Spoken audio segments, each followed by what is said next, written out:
Well, thank you very much indeed. Good evening, Bolton. As I arrived in the town square today, in my usual understated way, on an open-top double-decker, it was great to see hundreds of people out there in the rain and the drizzle, people that care, people in Bolton that know that something has fundamentally gone wrong in our country and that something needs to be done to change it. And 20 years ago, I was a businessman. I wasn't in politics, but it seemed to me that we'd made a massive historical mistake. We'd signed ourselves up, basically through a pack of lies, that it was going to be a common market, there was nothing to worry about. We'd signed ourselves up to a political project that was taking away from us our birthright, our ability to be the people that govern our own country and make our own laws. And 20 years ago, I determined I would fight my damnedest to get my country back. And I'm proud we've got this referendum.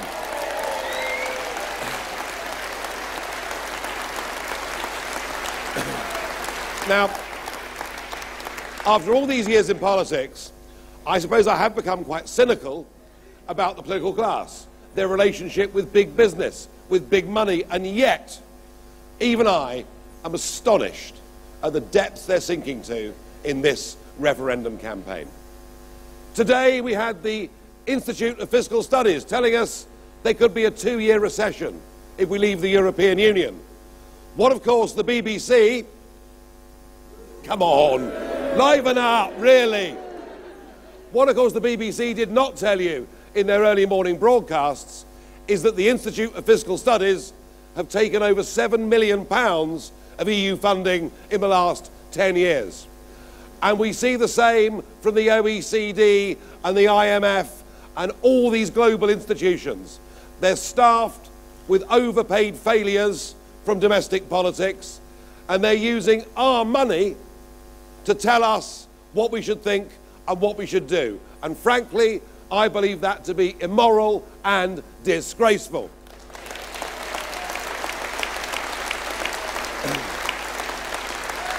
And then we have the Chancellor of the Exchequer. Hasty-faced George, isn't he? The man who, since he became Chancellor, has doubled our national debt. The man who every single prediction he makes has been wrong. And yet now he tells us that by 2030 we'll all be worse off by £4,000 every household. I mean, when you're as rich as George, I guess you could even put a nought on the end, couldn't you? These forecasts we're getting from Osborne are ridiculous. And I was told the other day, the only reason that we have financial forecasts from George Osborne is that he wants to make astrology look good.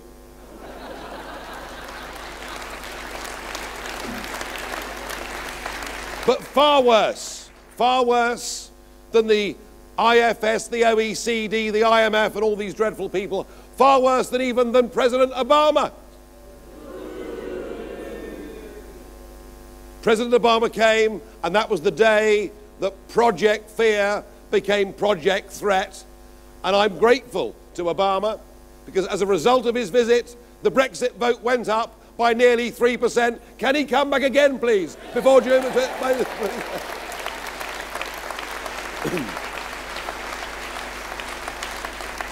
But the worst of all, the worst by a country mile, is the man that you just saw on that video. The man who was twisted and turned on this European question. The man who said just a few months ago that all things were possible, that he may well decide to support the Brexit case if he didn't get enough piddling concessions from Brussels. And the very same man who said that actually, said it in January this year, do not get me, do not ask me to say that Britain could not prosper outside the European Union. I believe and I know that it could. But the man that now tells us that it will be a financial disaster and it could even cause World War III. Shame on you, Mr. Cameron. Shame on you. It is a shocking thing to say about a British Prime Minister, but frankly, I don't think he's telling the truth about anything. You know, sorry, what was that word? Well, I must say, Mr. Chairman, I mean, the very thought of the British Prime Minister being a liar. Is this really what you think? Oh, well, if that's the case. Now, I do have a debate with him on the 7th of June on ITV, don't I?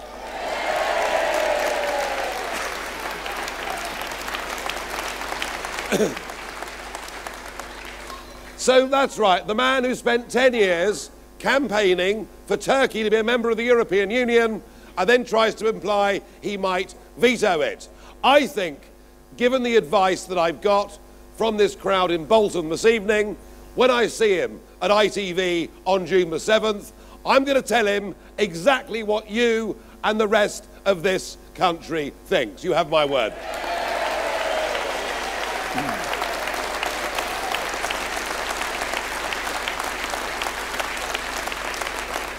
So this group of overeducated, privileged college kids who have never done a day's work in their lives are telling us that trade would be damaged, are telling us that the British economy would suffer a serious hit if we didn't stay part of this political union. Let me tell you, as somebody who spent 20 years in business, and I've bought and sold goods and products and shipped things out of Rotterdam and elsewhere all over the world. I know more about trade than this lot added up together and multiplied by 10.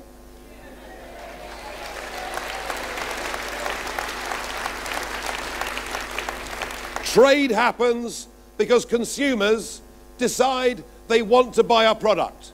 They trust the product, they like the product, and they're prepared to pay the price. That is how trade happens. I knew, as somebody running a company, that the customer was king. Well, let's have a look at this relationship with the European Union.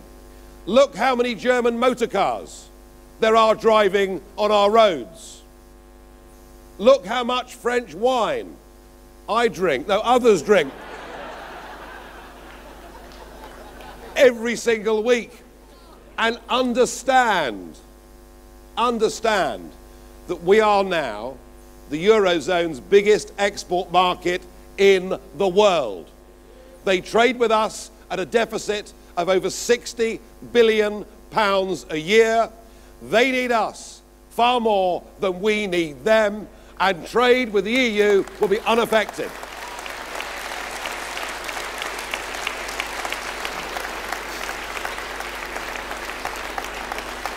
But you see, back in 1975, in that last referendum that I was too young to vote in, I was. What's the matter with you?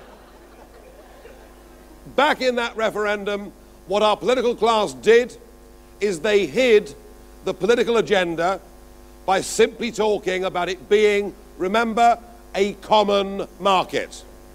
They told the British people, this is just about trade, it's not about politics, don't worry your little heads. And 41 years on, in this referendum, they are telling you that this referendum is all about trade and jobs and investment, and they don't wish to discuss politics or open borders. They are trying to play the same trick on you again. I want to put this to you. This referendum is not about economics, because nobody can predict the certainties of what will happen if we stay in the European Union or if we leave the European Union. As Dr. Johnson said all those years ago, the only two certainties in life are death and taxes.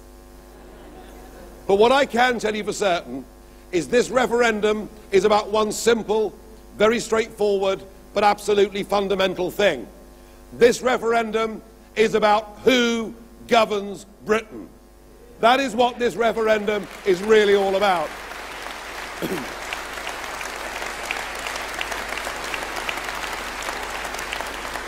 And I believe that in the name of trade, that in the name of economics, what has happened is we've had a coming together of career politicians, of giant multinational companies who couldn't care less about this country or its people, and their friends in the big banks like Goldman Sachs. The wealthy, vested interests like the world exactly the way that it is. And this referendum can be defined very simply. It is ordinary people and small businesses in this country against the enriched establishment. This is the battle that we face, and I am on the side of the people. And if ever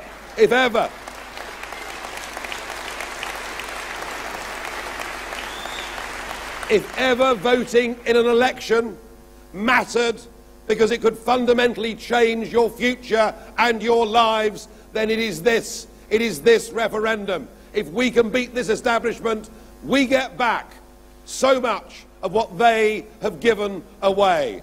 And look what they've given away. They've given away our birthright. They've given away the very thing that our grandparents and great-grandparents fought and sacrificed so much for in 2 world wars. Our liberty, our freedom, and our independence.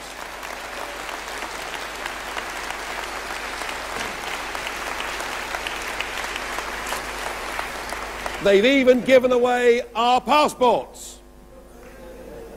That should be a British passport. But what are the first 2 words on it? See, some of you don't know, do you? Well, I said, after tonight, go home, get out your passport and look at it. You'll be shocked, because the first 2 words on it are European Union. That passport isn't just for British people. That passport now is for 508 million people that are members of the European Union. And every single one of them has the ability to come to live, work, settle in this country, use the National Health Service, or have their children educated within our system. We cannot, ladies and gentlemen, go on with our population rising by 500,000 people a year and expect our public services to cope under the strain. We cannot go on with open-door immigration at this level and hope that the wages and living standards of ordinary families can go up. We cannot go on with this level of open-door immigration and not see yet further radical, fundamental changes in our societies, our cultures, and where we live. Our standard of living, our way of life, is being degraded by uncontrolled mass immigration, and the only way we can put a stop to this, the only way we can deal with the #1 concern of voters in this country, is to go out on the 23rd of June, to ignore Cameron and Siemens Engineering and Goldman Sachs and Tony Blair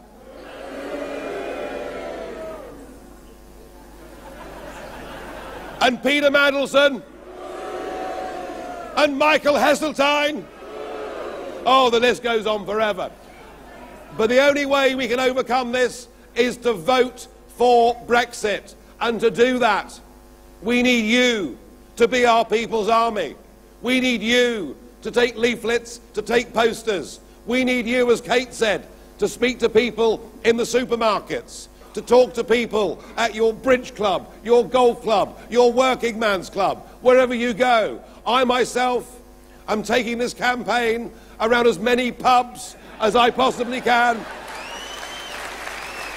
It always works.